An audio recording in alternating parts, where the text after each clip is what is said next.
It is the final word daily for CBUS Super. I'm Adam Collins. I've got Bharat Sundaresan sat next to me on our Airbnb sofa in Wellington. It's primarily a Wellington preview ep. The test match starts Thursday between New Zealand and Australia, the first of their two test series.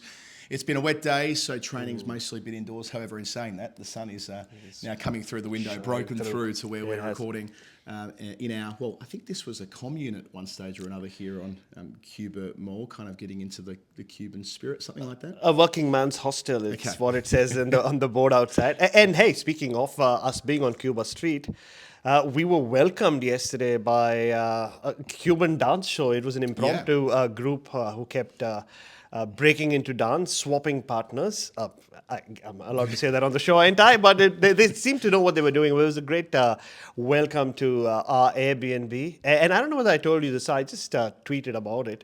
And then Airbnb, maybe we should get a refund for this place, or not a refund, a discount. Because Airbnb have given or replied to my tweet with 5 stars. So that should Really? Yeah, there you go. If they want to come on as a partner, we're always open. There you go, Airbnb, come on. We were going to be recording this outdoors today with me and my cricket whites, playing for the MCC 29 club. I've been capped by them, despite the fact that we didn't bowl a ball because the pitch was sodden through after the storm last night. That shouldn't be a factor in the Test match when it begins tomorrow.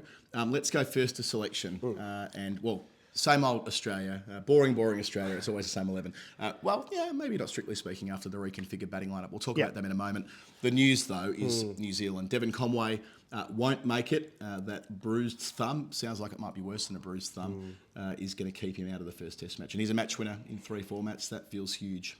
He's one of 3 key players without the baggage of having played Test cricket against Australia and lost in this format against Australia. And alongside Daryl Mitchell and Rachin Ravindra, who will be such they'll play such an important role in the middle order. But Devon Conway just adds that the heft they need at the top of the order, doesn't it? I mean, Will Young comes in. Tim Southee has confirmed it. You are a big Will Young fan, I know. It's always good on the eye, but this is his opportunity to really put his hand up and make it his own. He's always been an injury replacement, hasn't he? I don't think he's played too many Test matches as the primary pick in that sense. So that is confirmed. What he did not confirm, Tim Southee, is what bowling combination they'll go in with. So the question is, do they go with Santner or Scott Kuggeleijn? So because it was wet, they were practicing indoors at St. Mark's School next door to the Basin Reserve. And I did see Mitchell Santner just tossing balls to some of the other batters, not really bowling. He did have a long bat yesterday, though, Santner, but you could kind of make out. Scott Kuggeleijn was in the net. He had a net yesterday as well, bowled and batted. But today, he was getting a lot of throwdowns. The coach is speaking to him. I'm almost convinced that it will be him, the extra seamer who will play. Yeah, the body language yesterday watching Kuggeleijn bowl, it just felt like he and O'Rourke were bowling together. O'Rourke, since we recorded actually, so we did our weekly episode yesterday, then we watched New Zealand net for about an hour, and Will O'Rourke took 9 for 93 on Test debut a couple of weeks ago. He was working over Kane Williamson at high pace and getting that steepling bounce that you can get when you're 6'6". So he'll be a handful tomorrow. And if they're going with Kuggeleijn, that's an extra option for a bowler who can swing the ball back towards the left-hander or away from the right-hander. Australia have a left-hand, right-hand opening combo these days with Smith and Khawaja opening up. So I wouldn't be surprised if that's the case. Santner, who has been exceptional. I mean, he's captaining that New Zealand T20 side at the moment, but the emergence of Glenn Phillips is a bit of a man for all seasons. He's such a competitor, throws himself around in the field, bowls more than serviceable off spin, and had a match-winning turn for New Zealand in Dhaka only a couple of months ago. So you can see why they want Phillips in the mix, and it could be at the expense of the senior spinner. And Phillips has played a Test match against Australia. That incredible debut. He made a half century, didn't he, at Sydney, where he nearly missed the flight. He was a last-minute call-up. It lands in Sydney, I think, a day or two before the Test, and he looked accomplished even in that Test innings that he played, his debut Test innings. But since then, he's just developed this new strength, right? Go back to the last time Australia and New Zealand played each other in a high-profile match. I mean, yes, they had the T20I series, but the World Cup match in Dharamshala, where it was his bowling that kept Australia back. Because you remember they got off to that flyer, and he ended up with 3 or 4 wickets. So he is a multi-dimensional cricketer, takes special catches everywhere, all around the field. His crucial catches is what eventually eventually won New Zealand that second test against South Africa. So there's no way Santner plays ahead of him, as talented as Mitchell Santner is. And then you also have Rachin Ravindra, who dabbles in useful left-arm spin alongside batting so well and so consistently at number 4. And you have Daryl Mitchell, so they're just spoiled for options bowling-wise, whichever way they go. I mean, yes, it looks like Scott Kuggeleijn plays. Then they have the extra spinning option in Ravindra. But if, say, Santner plays, if not here at Christchurch, then they always have Daryl Mitchell as the fourth seam option. So it is despite the injuries to Devon Conway and Kyle Jamieson, it still looks like a very strong New Zealand team, and I'm already a big fan of Will O'Rourke, and obviously who comes in place of the now retired Neil Wagner. Yeah, we couldn't speak about him yesterday, could we? Well, that's right. The Wagner press conference was taking place while we were recording our weekly show, so we'll get a chance to talk about him now. So Wagner finishing with 260 Test wickets in, I think, 64 matches, and just doing something that no one else in the world really does, which is bowling, not express pace, although he was nippy on his day, but bowling around that 80-mile-an-hour mark, or a little bit more than that, bounces all day long spells, often in the heat, doing the hard work, in a way doing the work a spinner might do, and giving New Zealand that extra flexibility. He was a crucial member of the side that won the World Test Championship in 2021 and got New Zealand as well to the top of the Test rankings.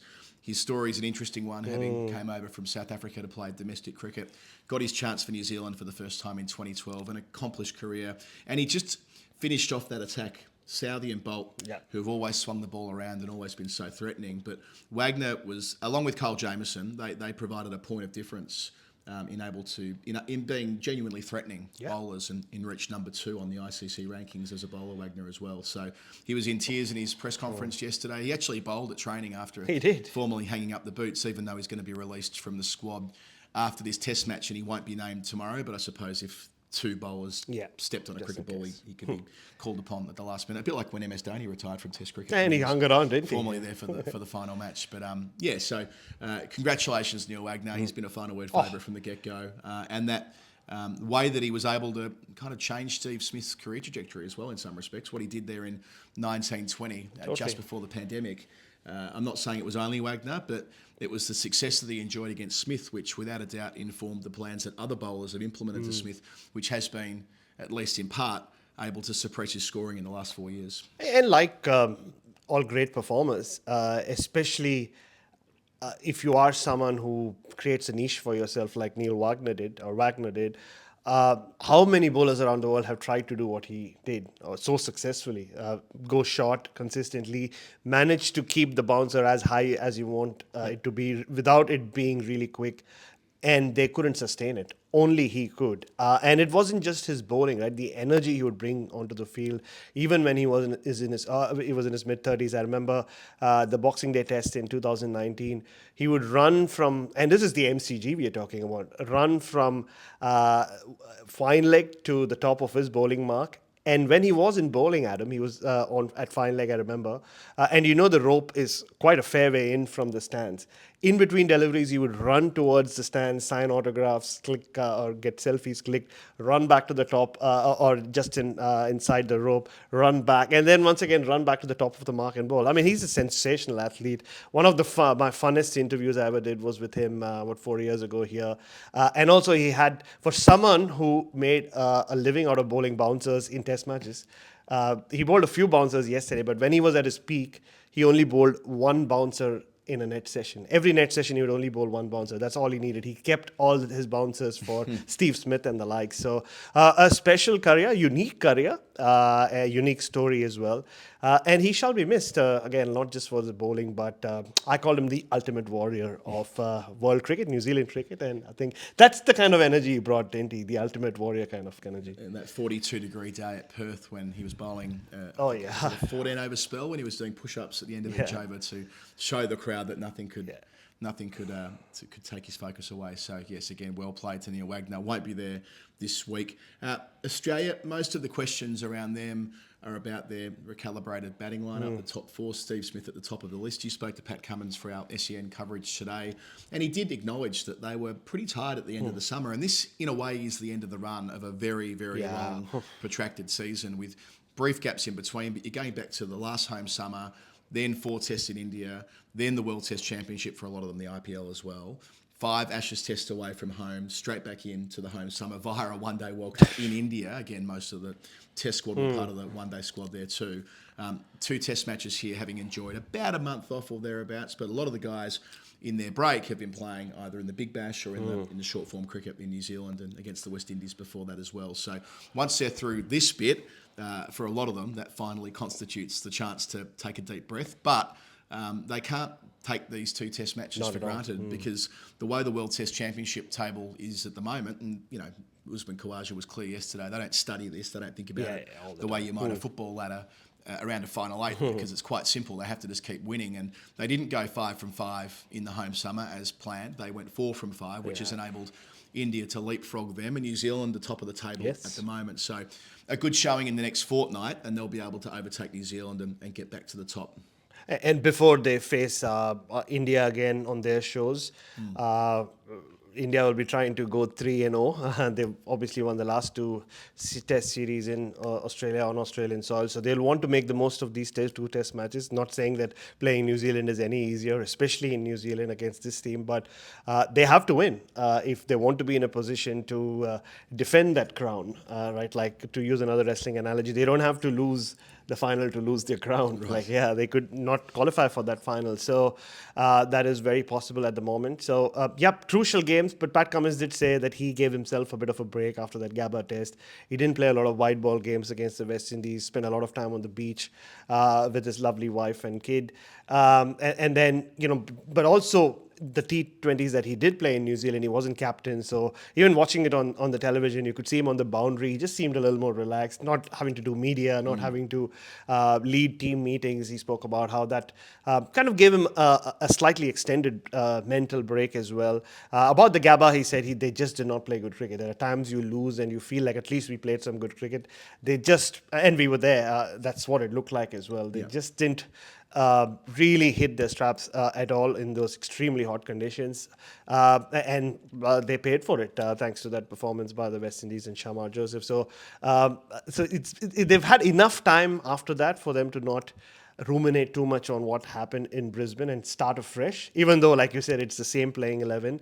The Steve Smith at the top and Cam Green at number 4 combination, if you want to call it, is just 2 test matches old. So they want to build on that individually and as a collective. Not just Cam Green, the batter, Cam Green, the bowler as well. I asked Pat Cummins about now having so many bowling options. You have Marsh and Cam Green in there. So it is a crucial series for quite a few of them, even though it is just 2 tests. Yeah, so Marnus Labuschagne, the last time they played against New Zealand in that series immediately before the pandemic, made a big century at Perth and a double 100 at Sydney to finish off. Indeed, that's his highest test score, 215.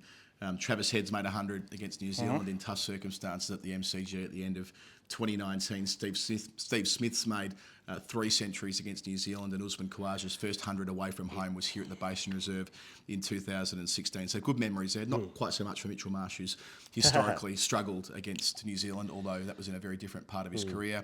You'd expect whoever wins the toss will elect to bowl. That is the custom here at the Basin Reserve, and that's, again, not to overplay the point about what the pitch might do throughout the course of 5 days, but all things being equal, a pitch with live grass on it on morning 1 should give something to the seamers. Australia enjoyed that in 2016, where it was, now let me think, who was bowling that day? It was Peter Siddle, Jackson Bird and Josh Hazlewood. That's correct, with the trio, along with Nathan Lyon. So a couple of those bowlers still here.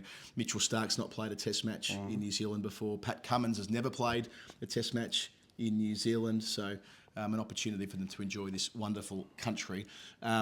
This ground as well, just to zoom out a little bit, New Zealand did beat Australia here back in 1990, Alan Border's side. Greg Campbell was playing for Australia that week. It's quite a funny scorecard going back to it.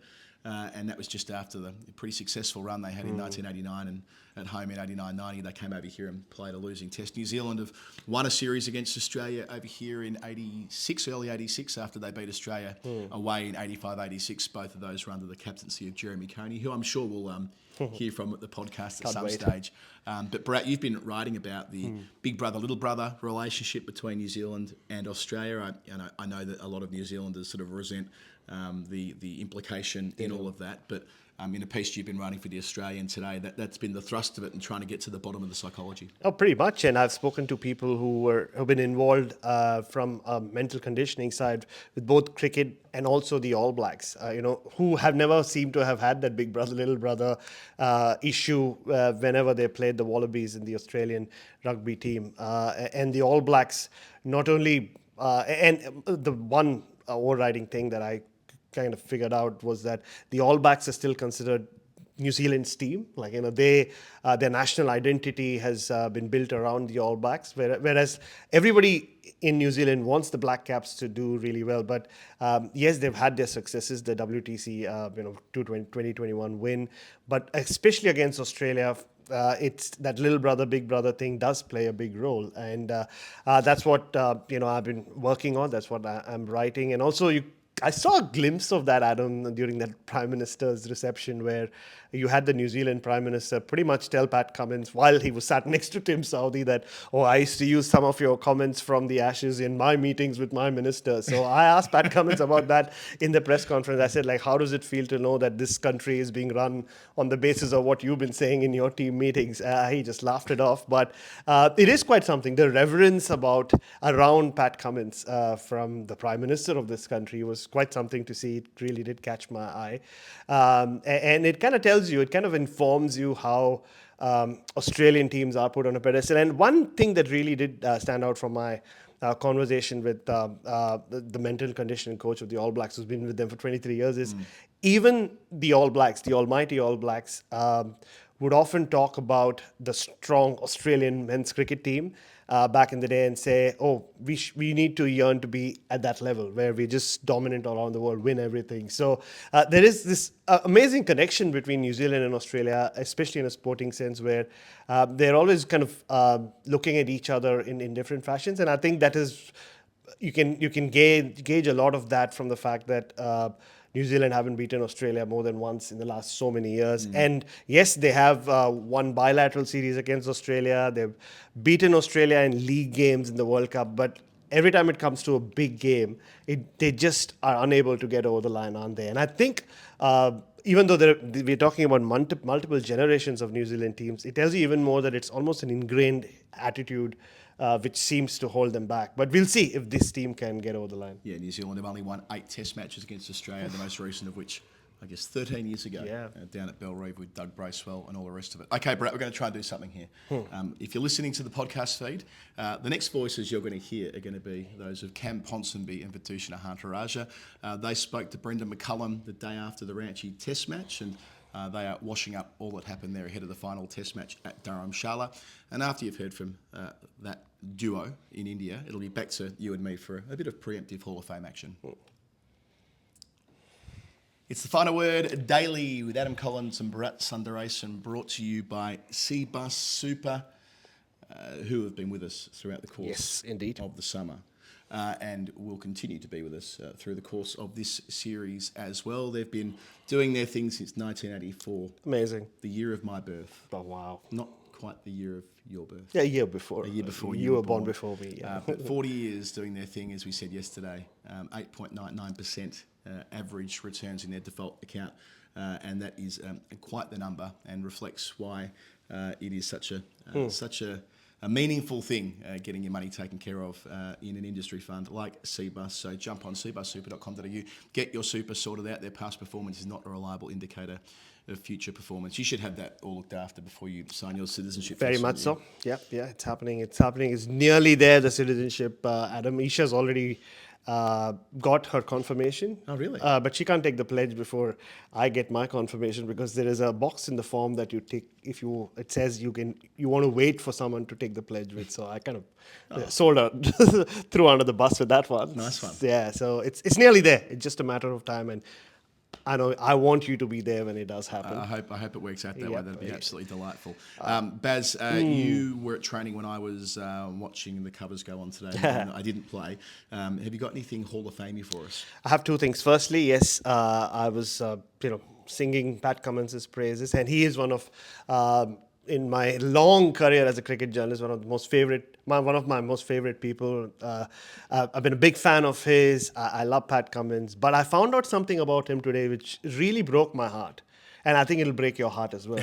So we were waiting for the press conference, and he just walks past me and he looks at me and goes, I said, "Are you ready?" And then he turned around and said, "Are you ready?" And someone else said, "Oh, Bharat's always ready." So then, as we were walking into the press conference, I said, "Oh, why are you trying to do your Triple H?" And very nonchalantly, he turns around and says, "Triple H? Who's Triple H?" I said, "Triple H." And he goes, "Man, I don't know who Triple H is." I said, "You Triple H, the wrestler?" Like, "Oh, wrestling? No, I've never seen it." I said, "You've never seen wrestling in your life?" He said, "Nah, I've never seen wrestling in my life." This is generational, Baz. So for us, growing up, well, certainly in Australia, from my perspective, wrestling was a big part of the wild world of sports offering. You get little glimpses as to what was going on in the States, and then with the advent of cable television, by the time Pat rocks up, remember, he's about 9 or 10 years younger than us. Yeah, that's correct. I just don't feel like wrestling profession had the same penetration through the middle part of 2000s and beyond. And besides, he was a busy boy. He was, He was. I think that's what it He was is. playing Test cricket when he was 18. You can't be spending your time watching 3 hours of Monday Night Raw. He wasn't watching Raw. He wasn't getting the pay-per-views. He didn't. Yeah. He didn't watch the first pay-per-view I got, which was DDP up against Goldberg. Oh yeah, Halloween Havoc, wasn't it? Yeah. 1998, when DDP Nearly executed the finishing move. Yeah. And somehow Goldberg got up and what was it called again? The jackhammer. The jackhammer. Yeah. Yeah, the spear and the jackhammer. Spear, yeah. Anyway. Yeah, but look, I do know one guy who's of a similar age to Pat Cummins in that Australian team, who is a big wrestling nuffy, or used to be anyway, Manus Labuschagne. His favorite WrestleMania 17, Rock Austin, the second one. And I did mention this shock development to him, and he was as shocked as I was that Pat Cummins has never watched wrestling. But the second Hall of Fame does involve Manus. So like I said earlier, because it was raining, the nets at the Basin Reserve were covered up, and so was the pitch in the middle. So they had to train in the indoor area at St. Mark's School, just at the back of Basin Reserve. So, I think it's the Wellington College, which is, we'll talk about the history of Wellington College over the next few weeks, I'm sure. That was the team who we were meant to be playing against. Oh, They right. originate from the Wellington Collegians rugby club. Okay. The There you go. Wellington Wanderers. Anyway. Yeah, so they had the school ground and the indoor nets, and the school was at the other end. So as I was walking in, there were 3 kids just waiting there, and one of them told the other, said, "Mate, we have to go to class." And the other kid was like, "Do we?" And then they walked off. So then I'm watching the nets, and as Manus is walking off, which is around the time I'm informing him about Pat Cummins' lack of knowledge about wrestling and Triple H, there's this one kid, blonde hair, who's jumping up and down. And he might have been around 12 or 13. He's just going, Manus, oh, Manus, please. I want to hug Manus. I want to hug this little boy. So Manus walks towards him.